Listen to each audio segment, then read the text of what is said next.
All right, so our group did the effects of COVID-19 on the movie theater industry, and this is by Nick, Laura, and Addison. Okay, so first we have a quick industry description. So the movie theater industry was in flux prior to the pandemic. It's seen many years of declining attendance. In the last 20 years, it's been about a 1.5 decrease per year. And they also have increased competition from at-home streaming services. And so as a result of this, you've seen an increase in quality. So movie theaters have tried to shape it as more of an experience, investing more heavily on the food and the seating quality. And so from the studio's viewpoint, they were trying to move to releasing their videos at home called premium on demand before the COVID-19 pandemic. And so the way the setup is now, movie theaters have what's called an exclusivity window. And so they have the movie for a set number of time before it can go to streaming.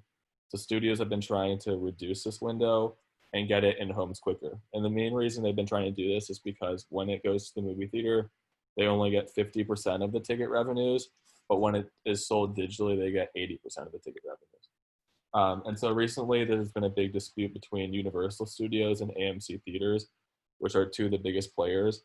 Universal released their Trolls World Tour movie straight to home after the pandemic closed all movie theaters. And so all of Hollywood was sort of watching this release because it'd be the first time a big sort of blockbuster movie was released straight to home and not in theaters. And it did better than pretty much anyone expected.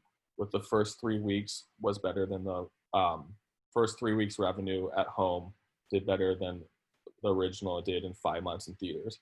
So AMC was really angry about this, and they said they were not going to show Universal films anymore.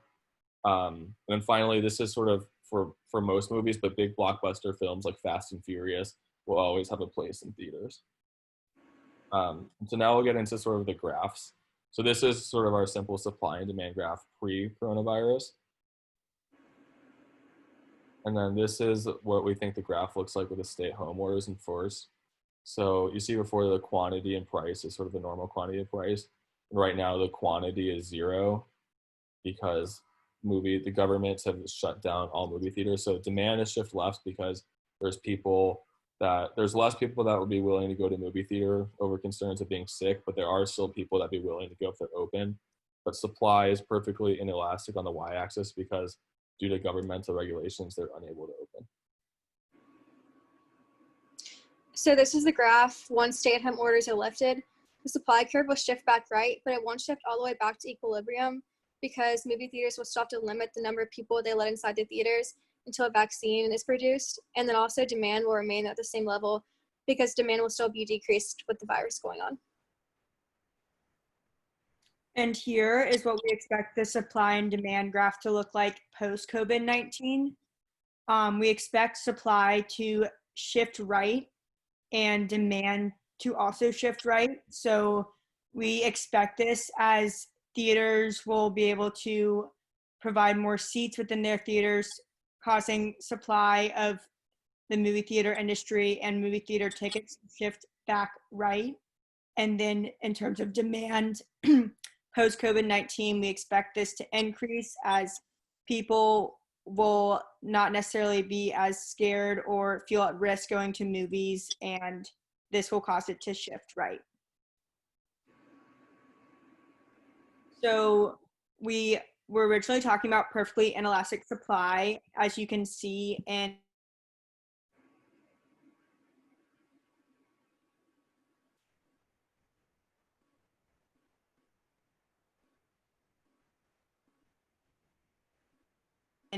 the supply the same quantity regardless of price. And we are seeing this right now as theaters are closed, so they essentially cannot supply any quantity.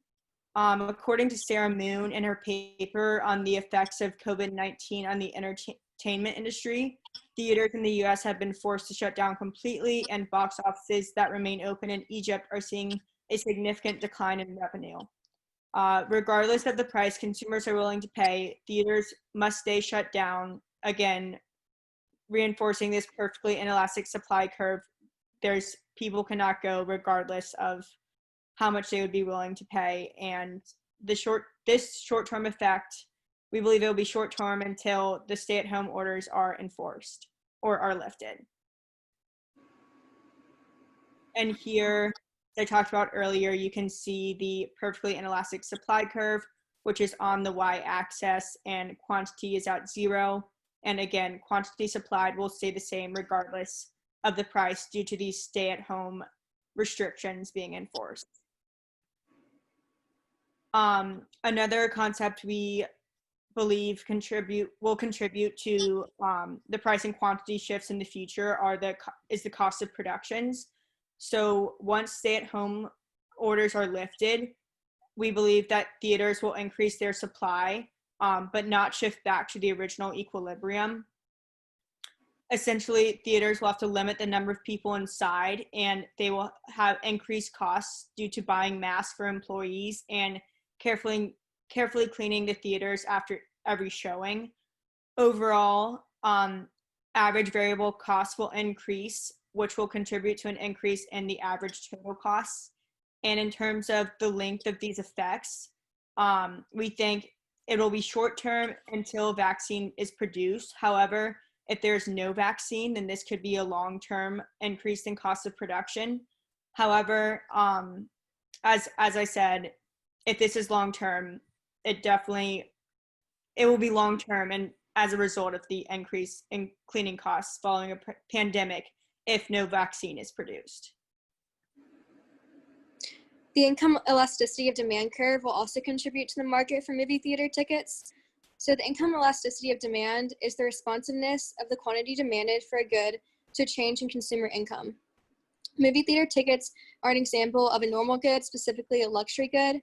Because of this, the percent change in quantity demanded over the percent change in income will be greater than 1. Also, demand for movie tickets is elastic, and consumers are more sensitive to changes in price. In the market for movie tickets, which is a luxury good, we would expect to see a lower quantity and lower price. But since the supply in our market also decreased, this exacerbated the overall fall in quantity and kept the price level the same.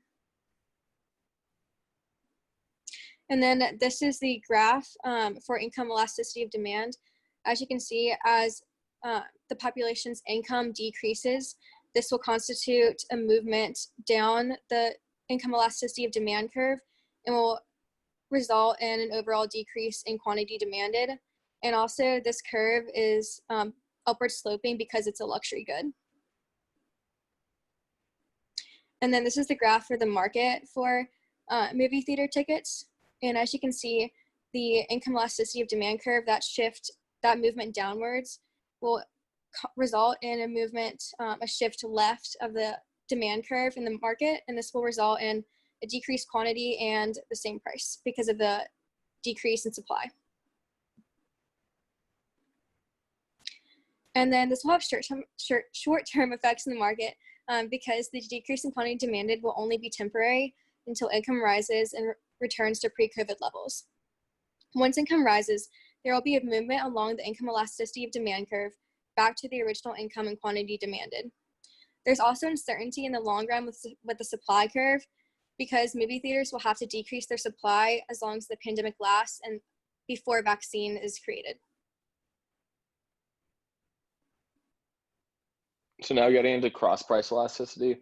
Cross-price elasticity basically means how the change in quantity demanded of one thing is affected by the change in the price of another thing. So in our example here, we're looking more at the change in quantity demanded of movie theater tickets versus the change in price of premium video on demand or movies that go straight to at-home services.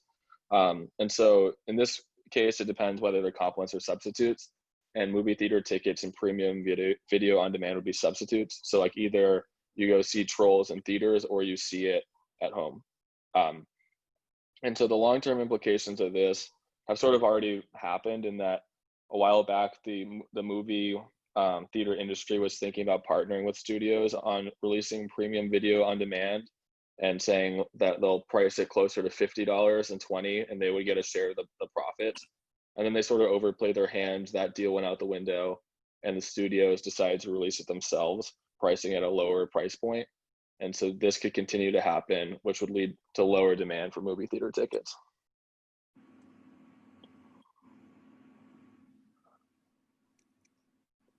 And here's our Works Cited page. Thanks for watching.